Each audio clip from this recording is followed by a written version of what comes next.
Bom, então vamos ver a distribuição eletrônica desses átomos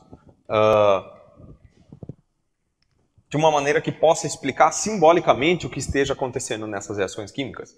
Para isso, nós vamos invocar um conceito conhecido como simbologia de Lewis, justamente em alusão ao Lewis, comentado no fim do vídeo passado, que foi o sujeito que enunciou a regra do octeto pela primeira vez. Então, a simbologia de Lewis indica que o símbolo do átomo deve ser rodeado por pontos que correspondem ao número de elétrons de valência que esse átomo tem. Então, por exemplo, o flúor ele tem 2 mais 5, ele tem um total de 7 elétrons de valência. O neônio tem um total de 8.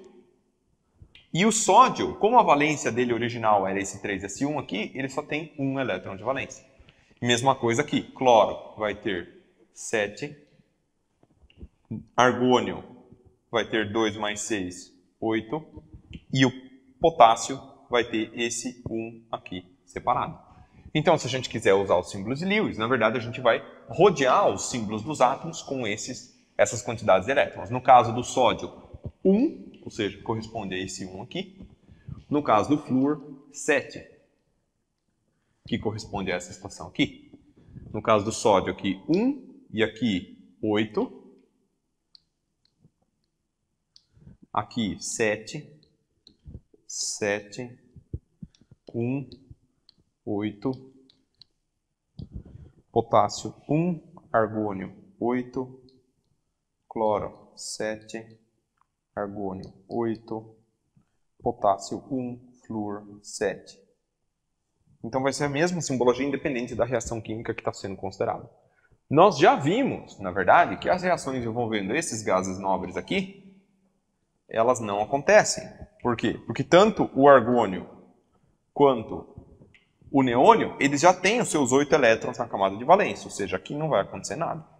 Agora, o que vai acontecer entre estes que não têm os seus 8 elétrons? Bom, a gente já viu antes que se o sódio perder esse elétron e se o flúor ganhar mais um elétron, ambos adquirem estabilidade eletrônica.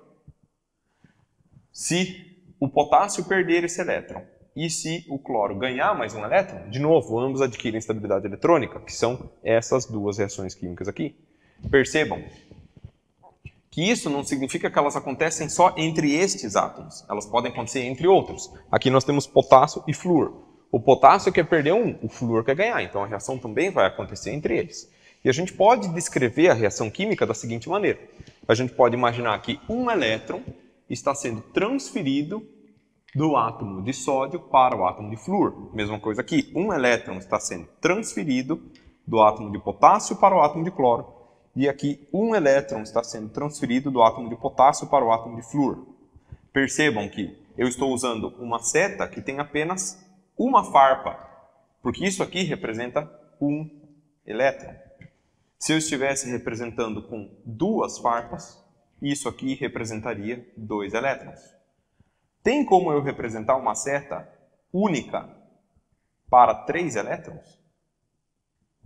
A resposta é não. Por quê? Porque todos os orbitais que fazem as camadas aqui, eles só podem comportar 2 elétrons de cada vez. Vamos lembrar que, apesar do orbital 2p6 aparentemente ter 6 elétrons, ele era composto por 3 orbitais p diferentes, cada um deles com 2. Embora o orbital d tenha 10 elétrons, ele é composto de 5 orbitais diferentes, cada um com 2. Então, quer dizer, se eu tiver que fazer a movimentação de 3 elétrons, na verdade, eu teria que representar um elétron de um orbital mais 2 elétrons saindo de um outro orbital. Tudo bem? Então, essa é a simbologia que nós vamos usar nesse caso aqui. Tudo bem, então, já apagando também essas reações que não vão acontecer nada aqui, apagando essas duas e essas duas aqui. A de baixo eu vou apagar porque ela vai ser casos análogos a essas. O que nós vamos representar aqui? No momento em que o sódio doa um elétron para o átomo de flúor, ele vai ficar com uma carga positiva. Então eu vou representar ele da seguinte maneira. Na+, eu coloco entre colchetes, para indicar que essa carga é apenas do sódio. Mesma coisa vai acontecer aqui. Eu vou ter o átomo de flúor com a sua carga menos, sendo que o seu átomo de flúor agora tem 8 elétrons na sua última camada. Tecnicamente, o sódio também tem 8 agora que ele perdeu 1. Mas como ele é um cátion, a gente não vai representar esses 8 porque ele não vai ter a tendência de perder elétrons além desse primeiro que ele perdeu. Há razões para isso que a gente vai ver no decorrer do curso. Agora, o flúor, de alguma maneira, ele vai utilizar esses elétrons aqui para o comportamento químico dele. Então a gente vai explicitar os elétrons nesse caso.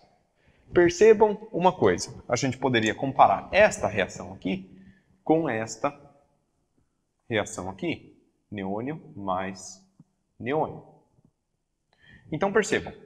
O sódio, quando ele perde um elétron, vocês podem olhar agora a anotação que vocês acabaram de fazer em relação ao que estava escrito aqui antes. O sódio, quando ele perde um elétron, ele fica igual ao neônio. O flúor, quando ele ganha um elétron, ele também fica igual ao neônio. Isso a gente diz que eles são isoeletrônicos.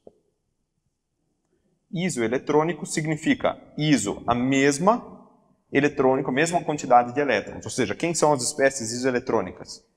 O neônio é isoeletrônico ao sódio mais que é isoeletrônico ao flúor menos ao fluoreto. Todas essas três espécies aqui, elas têm 10 elétrons, muito embora os números atômicos sejam diferentes. O número atômico aqui de prótons é 10, aqui é 11 e aqui é 9.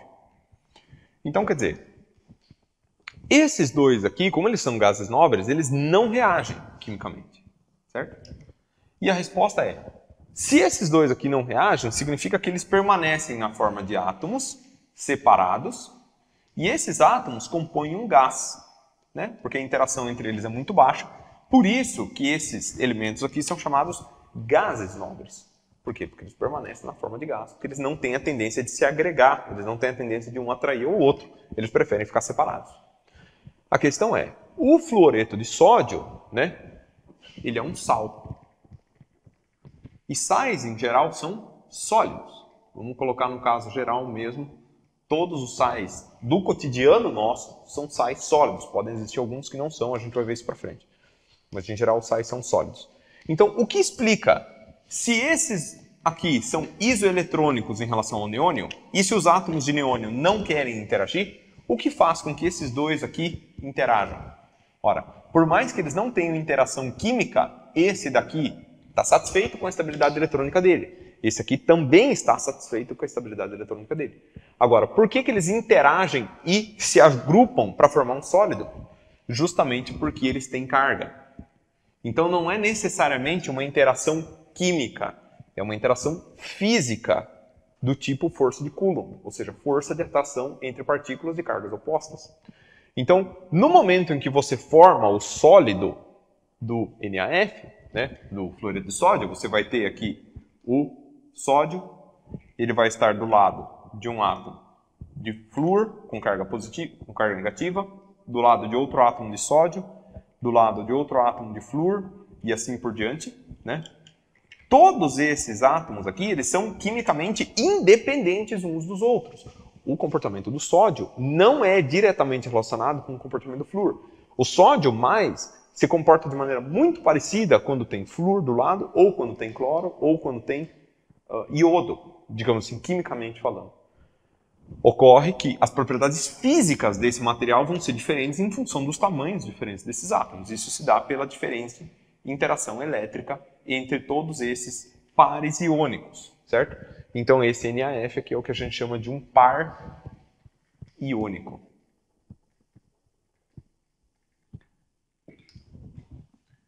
As reações químicas, elas vão se proceder de uma maneira de que os átomos tendem a adquirir essa sua estabilidade eletrônica por meio de diferentes mecanismos eletrônicos. Um deles é essa doação de elétrons, por exemplo, de um átomo em relação ao outro.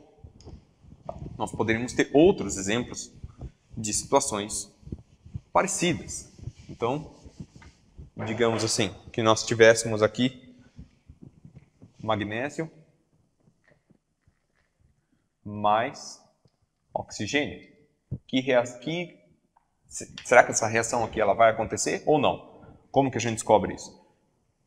Adquirimos o número atômico do magnésio na tabela periódica e o número atômico do oxigênio. Magnésio é 12, oxigênio é 8. Faz a distribuição eletrônica.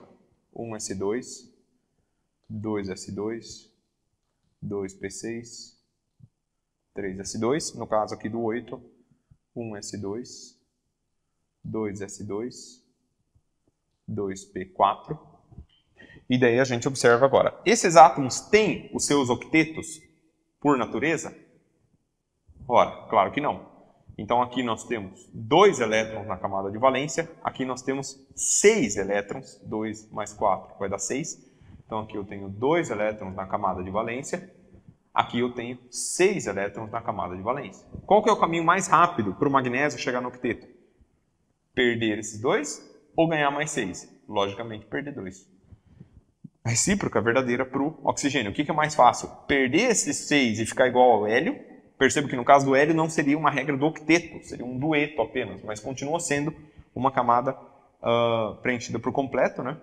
Qual que seria o caminho mais fácil para o oxigênio? Perder 6 ou ganhar 2? Claramente ganhar 2 aqui. Então, se um quer perder 2 e o outro quer ganhar 2, essa reação vai acontecer. O magnésio originalmente tinha 2 elétrons de valência, então 2 pontos aqui. O oxigênio tinha 6 elétrons de valência. Então, como que vai acontecer essa reação química aqui? Esse doando 2 elétrons, por isso agora 2 farpas aqui na seta, formando o cátion magnésio 2+, e o ânion oxigênio 2-, ou seja, o ânion óxido. Né? Então aqui eu vou ter 2, 4, 6, 8. E esse daqui vai nos dar, então, a fórmula molecular dessa substância, que é o próprio MgO, ou seja, o óxido de magnésio. Ele tem essa fórmula porque, com esta disposição dos átomos e cargas, ambos adquiriram estabilidade eletrônica pelo meio da doação de elétrons. A gente poderia fazer em um terceiro exemplo, que é o seguinte. Como fica para o caso de alumínio mais enxofre? Então, o alumínio, ele é número atômico 13. O enxofre é número atômico 16. Então, eles vão começar com 1s2, 2s2, 2p6, 3s2, 3p1. Aqui nós temos 10, aqui nós temos mais 3, que dá o 13, porque ele é neutro. Para o caso do enxofre, até aqui vai ser a mesma coisa. 3s2, 3p4. Certo? Enxofre, 16 elétrons, termina em P4. Relembrem, agora há pouco estava escrito aqui, o oxigênio também terminava em P4, mas era 2P4. Não por acaso o oxigênio e o enxofre estão um embaixo do outro na tabela periódica. Toda vez que você tem átomos numa mesma coluna da tabela periódica, eles têm a mesma distribuição de valência para as suas camadas. Só que a camada final vai ser diferente, ou vai ser a 2, ou vai ser a 3, ou vai ser a 4, mas a quantidade de elétrons lá dentro vai ser a mesma. Então percebam aqui, qual que é a quantidade de elétrons que existe na camada de valência do alumínio? O alumínio tem 2 mais 1, 3, e o enxofre vai ter 2 mais 4, 6.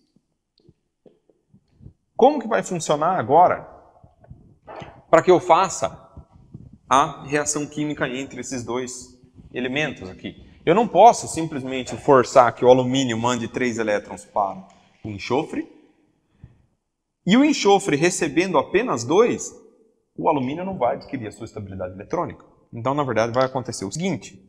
O alumínio doa 2 elétrons para cá, e este enxofre aqui vai adquirir a sua estabilidade eletrônica, porque com esses 2 mais os 6 que ele já tinha, ele chega no 8. Só que ainda vai faltar um elétron aqui. Então eu preciso de um outro átomo de enxofre, que também tenha 6 elétrons. Lógico, todos os átomos de enxofre naturalmente vão aparecer com 6 elétrons. Este outro elétron vem para cá. Só que agora surge um novo problema. Esse alumínio aqui regularizou. Mas este enxofre aqui, ele tinha 6, ganhou mais 1, ficou com 7, ainda falta 1. Quem que vai providenciar isso? Um segundo átomo de alumínio, também com 3 elétrons. Providencia um aqui. Tudo bem. Resolveu o problema da distribuição desse enxofre, mas agora o alumínio aqui também precisa de elétrons a ser perdidos adicionalmente, né? Um terceiro átomo de enxofre permite que eu faça uma doação de mais 2 para cá. E agora, tanto os dois alumínios doaram os seus 3 elétrons, 2 aqui, 3, 2 aqui e o terceiro aqui, e os 3 átomos de enxofre, cada um recebeu os seus 2 elétrons para adquirir a estabilidade. Então, de que maneira que eu posso representar essa reação? 2 alumínio mais 3 enxofres, formando o composto químico Al2S3, justamente por causa desses 2 alumínios e desses 3 enxofres. Tudo bem? Então, quer dizer, a estequiometria da reação, a proporção entre os átomos que formam um composto, está diretamente relacionada com a quantidade de elétrons que cada um deles quer ganhar ou perder a fim de atingir o octeto.